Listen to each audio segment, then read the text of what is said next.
আসসালামু আলাইকুম। নতুন একটি ভিডিওতে আপনাদের সবাইকে শুভেচ্ছা এবং অভিনন্দন। তো আমার পিছনে যে পালসারটা দেখতে পাচ্ছেন ডাবল ডিস্ক, এটা হচ্ছে ডাবল ডিস্ক। আমি আপনাদেরকে সেটাও দেখাবো।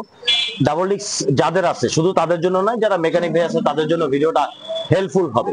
এই মোটরসাইকেলটাতে প্রবলেমটা হচ্ছে স্টার্ট দেওয়ার সাথে সাথে স্টার্ট অফ হয়ে যায়। আমি সেই সমস্যাটি আপনাদেরকে দেখাবো, স্টার্ট দিয়ে আমি দেখাবো আপনাদেরকে।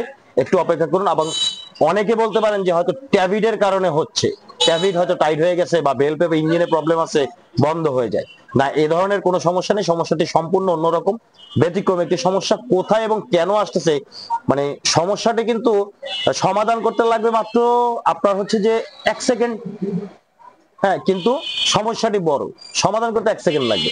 তো এই ডাবল ডিস্ক, শুধু ডাবল ডিস্ক না, যে কোনো পালসারে কিন্তু এই সেম প্রবলেমটা হতে পারে। শুধু পালসার না, অন্যান্য মোটরসাইকেলেও হতে পারে। তখন কোথায় কি চেক করবেন? নিজের বাইকেরটা নিজে চেক করবেন। রাস্তায় যদি কোথাও হঠাৎ করে প্রবলেম দেখা দেয়, নিজেরটা নিজে চেক করতে পারেন। এবং মেকানিক ভাইদের কাছে যদি আসে, যারা নতুন কাজ শিখতেছে, তারাও সহজে যাতে বুঝতে পারে, ধরতে পারে। শুধু ট্যাবিটের না, ট্যাবিটের প্রবলেম যদি ট্যাবিট টাইট হয়ে যেত, ইঞ্জিনে কোনো প্রবলেম হতো, তাহলে কম্প্রেসারটা ছেড়ে দিত, কম্প্রেসারটা দুর্বল থাকবে। যেমন গিয়ার দিয়ে যদি ডাবল ডিস্কে কিন্তু কিক নেই, এটাতে কিন্তু চেক করার সিস্টেম হচ্ছে গিয়ার দিয়ে হাত দিয়ে যখন চাকাটাকে ঘুরাবো, তখন চাকা যদি ফ্রি ঘুরে, তাহলে বুঝতে পারি যে আমরা কম্প্রেসারটা দুর্বল আছে। বাট কম্প্রেসারও ঠিক আছে, সবকিছু চেক করা হয়েছে। প্রবলেমটা ছোট্ট একটা জিনিস, যেটা করলে ঠিক হয়ে যাবে। চলুন প্রথমে স্টার্ট দিয়ে আপনাদেরকে দেখাই আসলে প্রবলেমটা কি, কেন বারবার যে বন্ধ হয় সেটা একটু সরাসরি দেখাই, তারপরে সমাধানটা একদম সরাসরি দেখাবো। যারা চ্যানেল নতুন, চ্যানেলটিকে সাবস্ক্রাইব করবেন। যারা অলরেডি সাবস্ক্রাইব করেছেন তাদেরকে অসংখ্য ধন্যবাদ। চলুন ভিডিওটা শুরু করা যাক। ডাবল ডিস্ক পালসার, পিছনের দিকে খেয়াল করুন, একটু সরাসরি দেখাই। এই যে দেখুন, হ্যাঁ, পিছনের ডিস্ক, সামনের disc, double disc Pulsar. Problem, যখন আমি স্টার্ট দিব, স্টার্ট দেওয়ার পরে এটা সাথে সাথে বন্ধ হয়ে যায়। কম্প্রেসার কিন্তু যেটা শুরুতে বলেছি যে গিয়ার দিয়ে চাকা ঘুরিয়ে দেখেছি, কম্প্রেসার ঠিক আছে, চাকা ঘোরানো যায় না, অনেক শক্তি লাগে। কম্প্রেসার একদম 100% একুরেট আছে। এভাবে কিন্তু আমরা ট্যাবিটটা চেক করেছি যে ট্যাবিট টাইট আছে কিনা। আসলে মূলত ট্যাবিটের সমস্যা না, সমস্যা অন্য জায়গায়। প্রথমে আমি দেখুন, খেয়াল করুন, আমি একটু স্টার্ট দিই। আমার মিটারে লাইট জ্বলতেছে, চাবি অন করা আছে, কিল সুইচ অন করা আছে, সেলফ দিব। একটু খেয়াল করবেন, সাউন্ডটা খেয়াল করুন, আরপিএম এর দিকেও খেয়াল করুন, তাহলে বুঝতে পারবেন। দেখুন স্টার্টে আছে, আমি পিক আপটা ধরে রেখেছি, এই যে দেখুন ধরে রেখেছি, স্টার্টে আছে। দেখুন ধাক্কা দিচ্ছে, সাউন্ড খেয়াল করুন। এখন আমি ছেড়ে দিই, দেখুন থ্রোটলটা ছেড়ে দেবো, বন্ধ হয়ে যাবে। আরপিএম এর কাটা খেয়াল করুন, এই যে দেখুন ছেড়ে দেই, বন্ধ হয়ে গেছে। আবার স্টার্ট দিই, দেখুন স্টার্ট হয়েছে, বন্ধ হয়ে গেল। আবার দেখুন স্টার্ট হয়েছে, বন্ধ হয়ে গেছে। আবার স্টার্ট দিই, আবার একটু দেখুন, এই যে দেখুন স্টার্ট হয়েছে। আমি থ্রোটল ধরে রেখেছি, এই যে দূরে থেকে দেখাই, থ্রোটল ছেড়ে দিব, দেখুন বন্ধ হয়ে গেছে। এখন বলতে পারেন যে ট্যাবিট টাইট হয়ে গেছে বা ইঞ্জিনে প্রবলেম। না, ট্যাবিট বা ইঞ্জিনে কোথাও প্রবলেম না। প্রবলেমটা হচ্ছে সেকেন্ডারি এয়ার কন্ট্রোল যে বাল্ব থাকে, সেকেন্ডারি এয়ার কন্ট্রোল বাল্ব পালসারে কোথায় থাকে ডাবল ডিস্কের, সেটাও দেখাই। কারণ প্রত্যেকটা মোটরসাইকেলে 150 সিসি মোটরসাইকেলে সেকেন্ডারি এয়ার কন্ট্রোল বাল্ব থাকে, 100 সিসি মোটরসাইকেলও থাকে।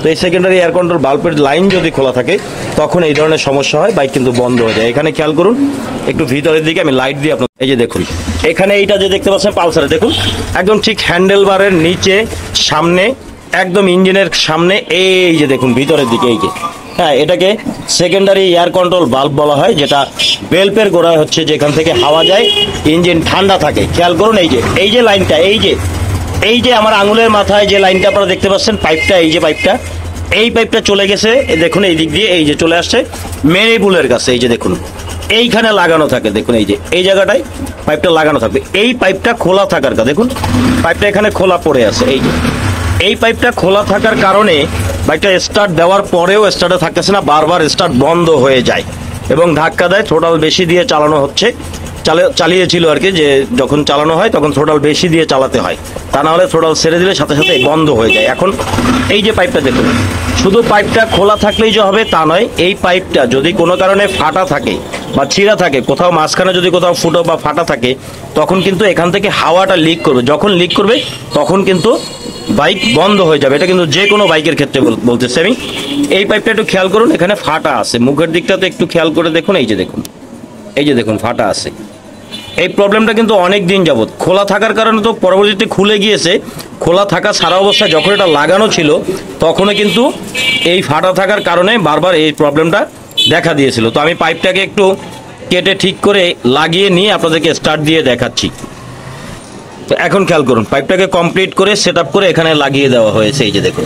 হ্যাঁ, পাইপটাকে লাগিয়ে দেওয়া হয়েছে এখানে, কমপ্লিট পাইপটা এখন লাগানো আছে। এখন যদি আমি বাইকটাকে স্টার্ট দেই, দেখুন সরাসরি চাবি এখনো অন করা আছে, এই যে দেখুন। আমি আবার আপনাদেরকে একটু ক্লিয়ার করে দেখাই।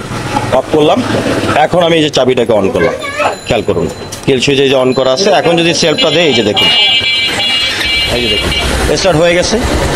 1000 আরপিএম এ, একদম কাটাটা একদম 1000 আরপিএম এ আছে। দেখুন স্লো আরপিএম স্টার্টে আছে। সাউন্ডটা শুনেন একটু, এই যে এখন কমপ্লিট। আবারও অফ করে আবারও দেখাই। দেখুন দূরে থেকে আমি যখন সেলফ দিব, এই যে খেয়াল করুন কিল সুইচ অন করলাম, এখন সেলফ দিব, এই যে দেখুন স্টার্টে আছে। তো আসলে শুধু যে ট্যাফিট টাইট হলেই যে প্রবলেমটা দেখা দিবে এরকমটা না। বাইকের যদি সেকেন্ডারি এয়ার কন্ট্রোল বাল্বের পাইপ যদি কোথাও লিক করে বা কাটা থাকে, তখন কিন্তু এই ধরনের প্রবলেম দেয়। এটা যে কোনো মোটরসাইকেলে হতে পারে, যেই মোটরসাইকেলগুলিতে সেকেন্ডারি এয়ার কন্ট্রোল বাল্ব আছে। তো ভিডিওটি দেখার জন্য ধন্যবাদ সবাইকে, ভালো থাকবেন, আল্লাহ হাফেজ।